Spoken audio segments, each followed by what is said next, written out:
which are realized in interactive virtual environments, such as games and training simulations. And so, one of the main reasons that I was brought here was to flesh out the game development concentration, which started a couple of years ago. To give you a hint of why we're doing that, in addition to just great student interest and a lot of the recent tax incentives that have been passed by the state of Louisiana to attract high-tech companies, especially companies involved in digital media, like games companies. Last year, total consumer spend on video games was about $21 billion. So games have rapidly become bigger than Hollywood, much bigger than Hollywood. They're continuing to grow. So the games industry is a huge multi-billion-dollar industry. And it's moving to, so by the way, it pays really well. The average programmer salary at a game company is about $93,000 a year.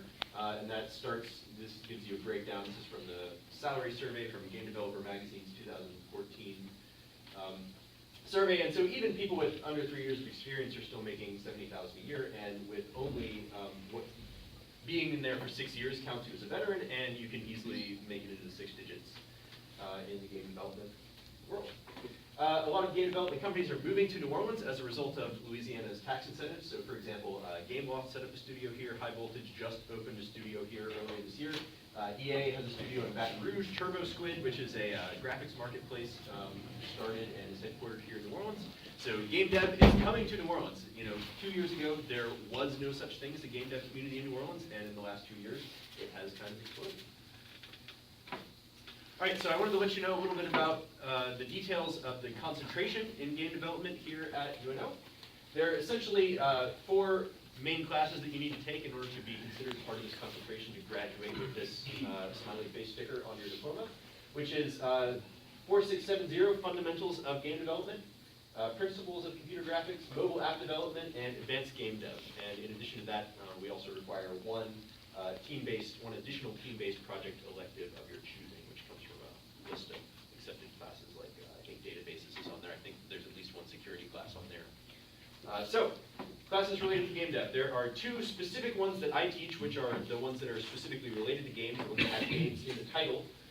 Fundamentals of Game Development is really basically 2 smaller classes condensed into one. The first half of the class is a history of video games and game design, which is where we look at a lot of different games. We look at how game mechanics have evolved over time, how game mechanics interact with one another.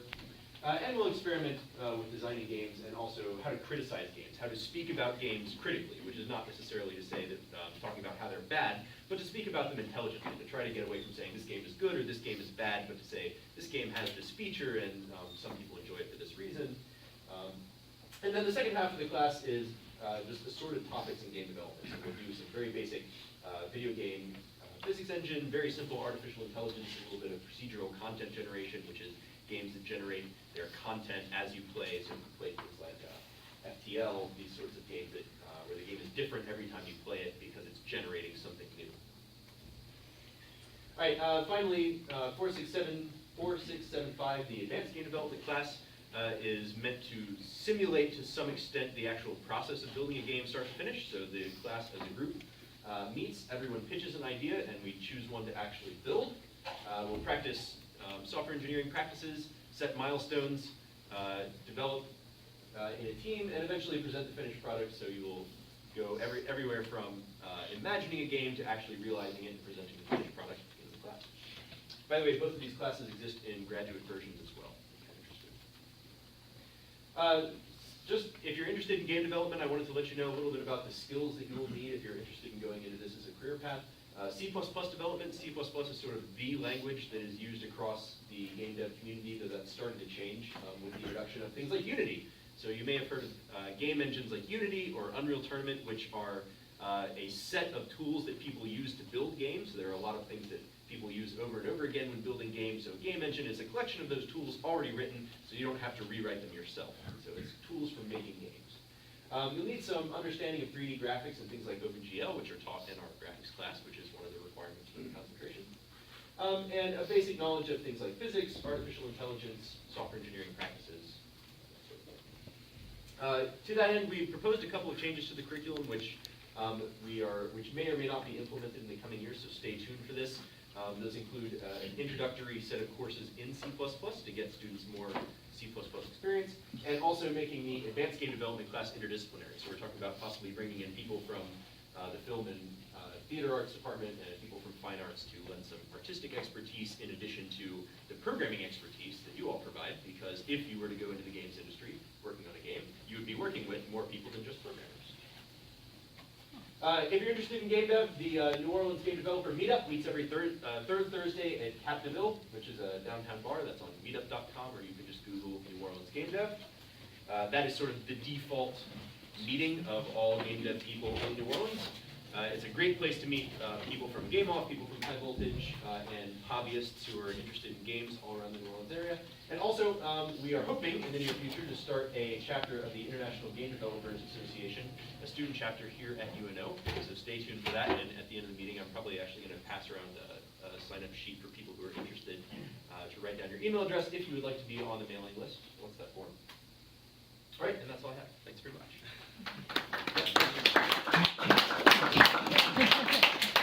You said TurboSquid is a graphics marketplace? Yes, TurboSquid is not a game. They do not make games. They are a company that helps other companies make I games. think they make 3D models. Yes, they actually don't make a lot of 3D models.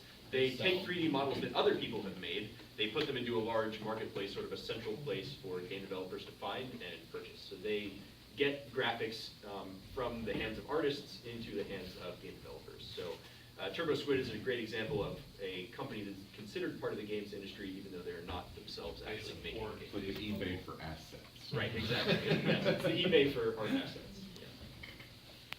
Would that introductory sequence replace Java for that track? It would not replace Java. I mean, I don't want to make an alternate track. Yeah, it would provide an alternate track going through introductory programming and data structures. And I mean, the IA stuff needs that too. So if you want some more momentum, as does graphics and everything. Yeah. So you know, we have high hopes that that will get approved, Yeah, but I awesome. can't make you any promises yet. So you know, stay tuned. By the way, the plan is to offer fundamentals every fall and advanced every spring from here on. So if you're interested, sign up for fundamentals next semester. The only prerequisite is data structures. So same question, second verse. Is there an opportunity for undergraduates to get involved in research work? So that's a great question. There is not really a well-defined games area of research. Most people who would say that they're doing games are really doing research in something else with application to games. So for example, I do research in artificial intelligence with applications to games. So the answer is yes, there's lots of chances to get involved, but not so much in games research. It's in research in other things which are realized in games. And by the way, if you're interested, most people going into the games industry games companies are hiring or looking only for bachelor's degrees. So there is not necessarily a high demand for graduate degrees if you are interested in becoming a game developer. The graduate stuff is there for people who are interested in doing research in, for example, artificial intelligence with applications to games. So my personal research is on things like interactive training simulations. I do work on basically computer storytelling, so video games in virtual environments that generate their story automatically as you play based on observations of how people tell stories.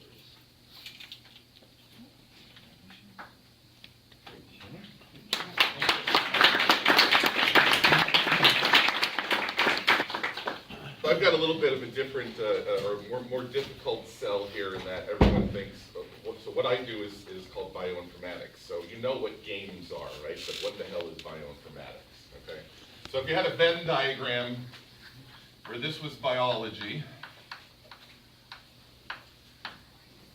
and this was CS, bioinformatics kind of sits at the intersection, okay? So there's some degree of biological knowledge that you are expected to have when you go into bioinformatics, and a whole lot of CS, okay? So it ranges, now bioinformatics broadly defined, ranges all the way from like comparing DNA sequences, as you would see in something like the Human Genome Project, all the way to something that is much more sort of physical, like protein structure prediction, which is what I do. Now, how many guys actually went to the talk last Thursday? Anyone go to Michael Levitt's talk last Thursday? Okay. So this is the guy that basically invented this field of computational structural biology, which is what this is an example of.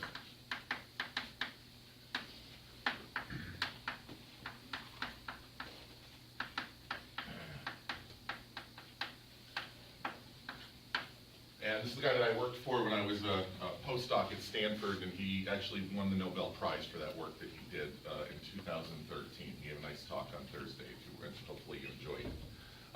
But I work sort of on the more physical end, so if you take an even more complex Venn diagram, and you add in chemistry and physics, this is where I sit, right there. Okay? All right. So the difficulties that we have and the problems that we try to solve in bioinformatics, in general, either require big data or lots and lots of data, like you might get out of, say, the Human Genome Project, to begin to answer questions about, what sort of mutations might a certain subclass of people in a family have that make them show or exhibit a particular disease, okay? I have all the sequences of all the known organisms that have currently been sequenced, and I find some new organism and I get a DNA sequence of its genome. Where does this thing fall within the evolutionary tree, and so on and so forth? So those sorts of questions can be asked where there's just enormous amounts of data, and under CS that's the subfield called big data, which you may have heard of. It's kind of a buzzword nowadays, right? Or the problems that we try to ask are so computationally complex as to be intractable if we try to ask them with a brute force algorithm. So for example, let's say we want to ask the question, we've got a protein that has 100 amino acids in it, in a sequence, right? And there are 20 naturally occurring amino acids, okay? So let's say we want to design a protein, which is one of the things that I do, right? That folds up into a particular shape, and we have to search and find a particular sequence of 20 amino acids that's 100 amino acids long, okay? It turns out combinatorially that you take the number of choices that you have to make at each position, and this is true like with flipping a coin or other sort of probabilistic things, and you raise it to the power of how many times you have to make that choice, okay? So 20 to the 100 turns out to be larger than the number of particles of matter in the known universe, all right? So if we had to actually search this and test each of these possibilities in a brute force way, right? It's going to be much longer than actually the age of the universe in order to come to a solution, right? So there we have the big data aspect as well as the algorithmic aspects of these things. We have to play tricks or come up with fancy algorithms to search these enormous spaces in order to come to a solution that is reasonable. It may not be the perfect solution, but oftentimes we can guarantee that we get a reasonable solution to the problem. Okay? So everything from just comparing strings and DNA sequences to actually trying to predict the structure of atoms in a protein, which has many thousands of atoms, and so on and so forth, as well as doing, so these are static kinds of analyses, where the data is sort of fixed and there, right? Or we can do dynamic analyses, which also involves algorithmics, where what we're trying to do is take a complex system and model how that complex system evolves over time. Now, many of you guys have seen this Conway's Game of Life thing. It's a very simple example, right? All right, so this is a very simple example of a dynamic system with very, very simple rules, right, that evolves and to have very interesting, somewhat complex behavior. Now, if you can take things like the interaction of proteins in a cell, or the interaction of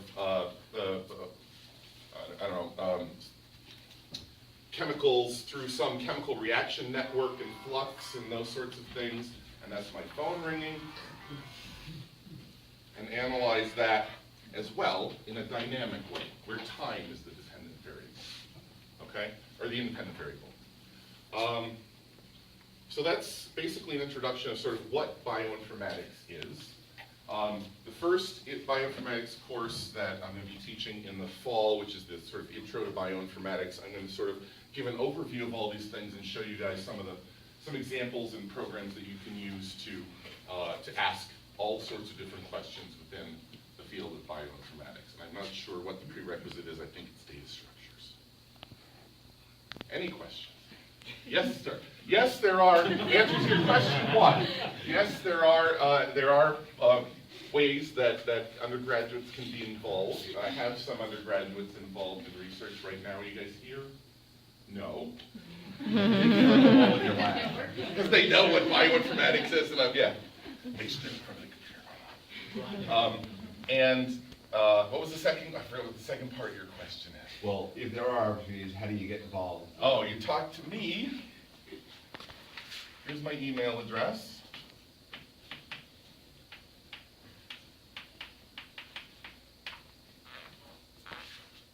Okay. So the algorithms that we use, because they're fairly fancy, as well as this idea of big data, I've had graduate students. So if you get into something like this, where the technology is fairly complex, but applicable to multiple different kinds of questions that can be asked, all right?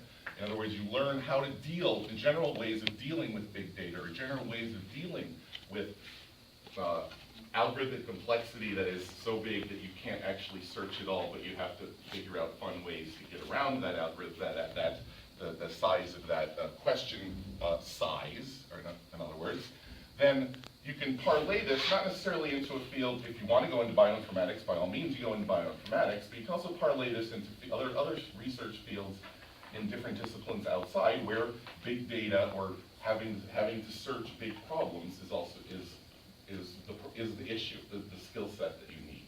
Okay, so I've had, yeah, go ahead. I'm just going to comment on that since I'm one of those people that's parlaying that. Actually, like Google and Facebook, for example, have been hiring a lot of bioinformaticists because studying the relationship networks between people in, say, something like Facebook or the interactions on the internet actually is very, very well modeled by the same techniques that we use to model protein interactions inside of a cell.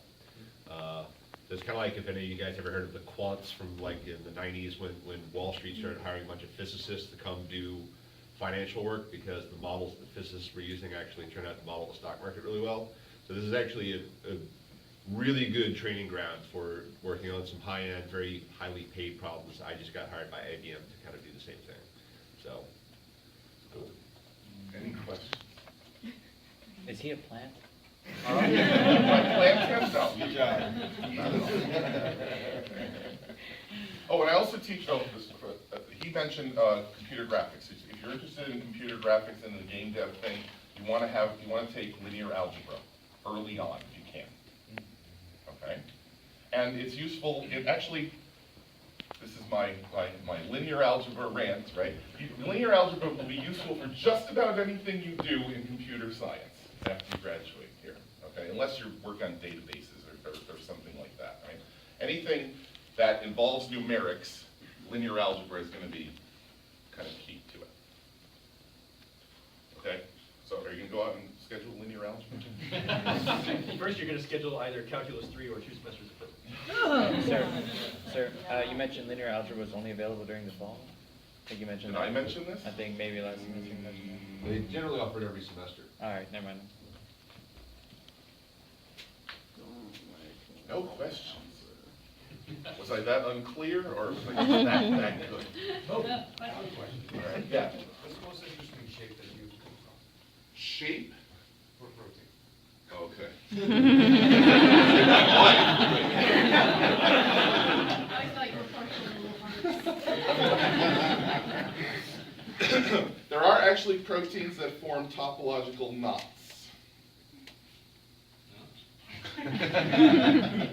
Okay, they're extremely rare, but it can happen. that would probably be it. That is useful.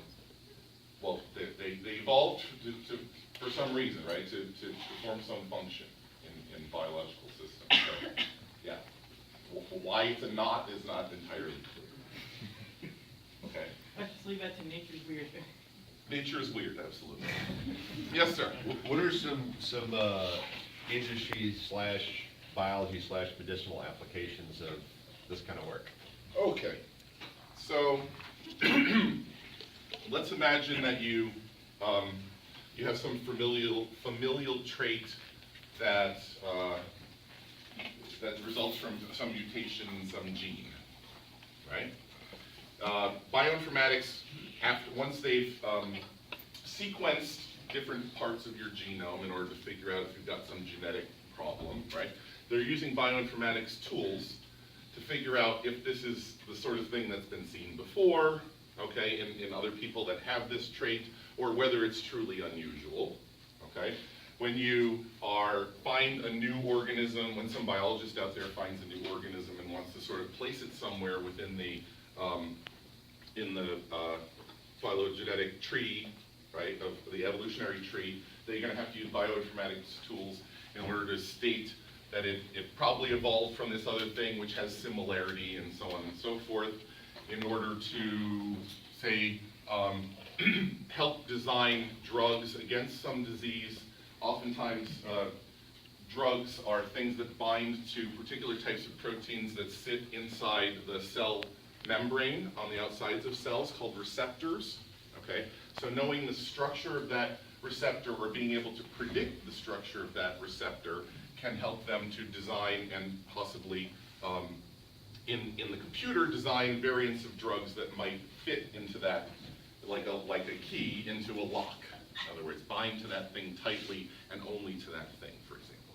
We can use it to design proteins that have never been seen before. This is what I did my graduate work in, that actually fold up and perhaps have some kind of function.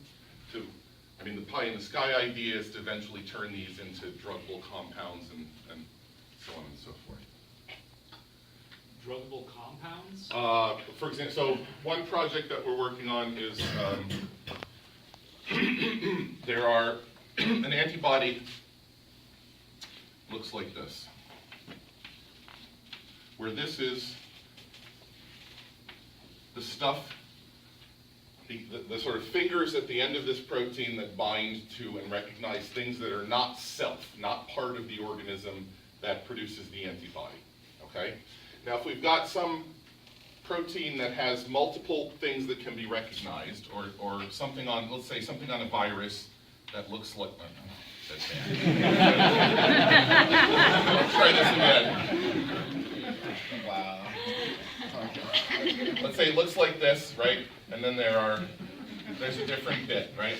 If one of these can be grown to recognize the circular bit, and another different one can be grown to recognize the angular bit, then what we can do is put those in tandem onto an unnatural antibody, and then both of these things will bind to their respective bits and bind better than each of the individual antibodies themselves. Okay, that's an HIV project. And the thing that I was drawing is actually fairly close to, unfortunately, to what this thing actually looks like. Okay, cool. Yes? So if someone gets this degree, you would say that it's more of a medical/biological job that they would go into after that? Not necessarily. I mean, so you're learning some biology, but you're also learning a lot of very powerful techniques for both dealing with large data sets, which can be parlayed into the kind of job that you might get at Facebook, right? Gleaning information from large data sets using techniques like artificial intelligence and so on, or by learning how to take something that is so algorithmically complex, right? And figuring out, or learning how to figure out how to break that problem down and only search or narrow the problem in such a way that it becomes tractable, maybe. Okay? Okay. Yes? Are you working with HIV treatment teams? HIV treatment of cancers, no. What I'm working on is antibodies against HIV, especially when they're, when you've got a lot of clearance and there's only a very small pool of HIV sort of hidden inside your cells, because that's what HIV does, it hides inside cells. But when it hides inside cells, there's this thing that it still expresses that sits on outside of the cell that can be recognized. Okay, and being able to track down the sort of hidden HIV is the idea here. Anything else? All right, thank you. I just want to let everybody know that we have a meeting 2 weeks from today. The Army's coming with a drone, so there's that, and there will be food. The GE thing, if you're interested in the internship, remember Friday, sign up for Friday. Game night, the 27th. Very, very cool. Oh, yeah, quick question, show of hands, who's interested in game night? Good, good, I look forward to the email.